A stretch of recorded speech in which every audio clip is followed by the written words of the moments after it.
Good evening, everybody from Nairobi. I've had a great day. I took a 4-hour nap. 4 hours. That doesn't happen. Do I look better? I feel better. It's about 9 o'clock in the evening here, and I had dinner at 7. So I'm getting ready to have a snack. Look what I found. I found ragu and, of course, Coke. All you need is that and a spoon, and a snack is served. It's amazing the things you can be thankful for when you're in a foreign country. Anyway, I'm here at the Emmaus Guest House. It's really more like a hostel, I guess. It's very inexpensive to stay. I only pay like $20 a night, which is amazing. And I get to stay here about a week at the beginning of the trip and a week at the end.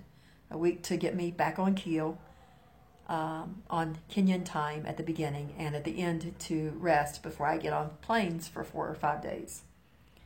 So anyway, yesterday I went to dinner and God started talking to me about Table for One. God had given me the idea for a book called Table for One about a year ago.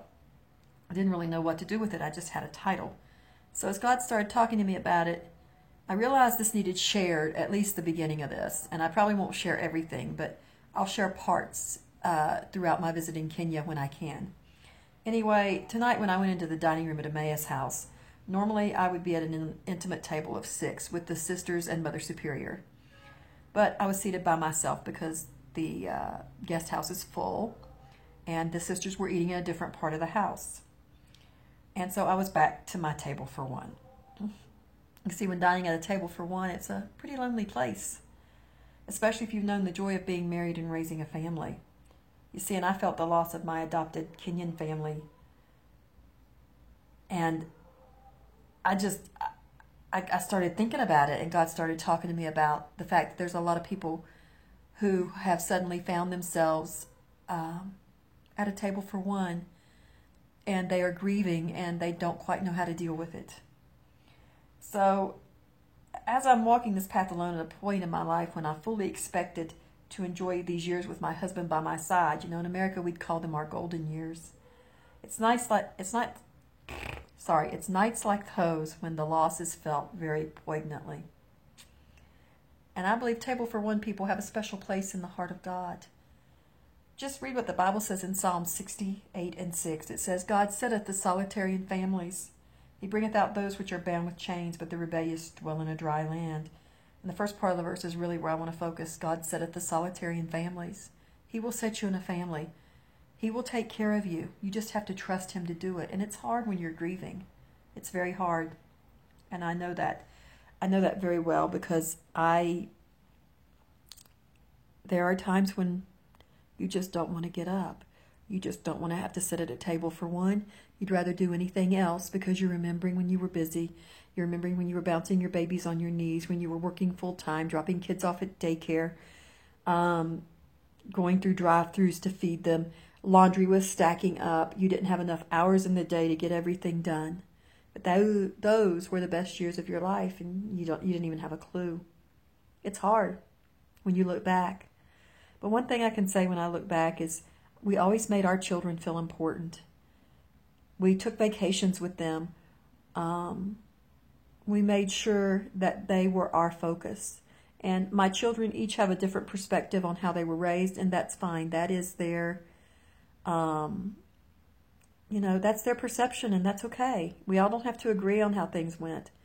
But in my heart of hearts, I know I did my very best. And that's really where the rubber meets the road. Anyway, in remembering that and then sitting at a table for one, because we used to have 10 or 12 for dinner usually. We'd have kids everywhere in the house. And those were the best years. But now I'm back to my table for one.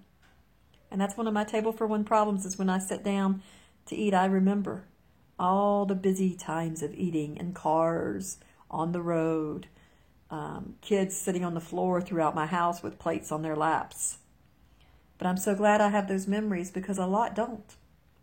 You see, we got to remember that Jesus came to earth robed in flesh, and He was God manifested in the flesh. While He was here for over 30-some years, He never married.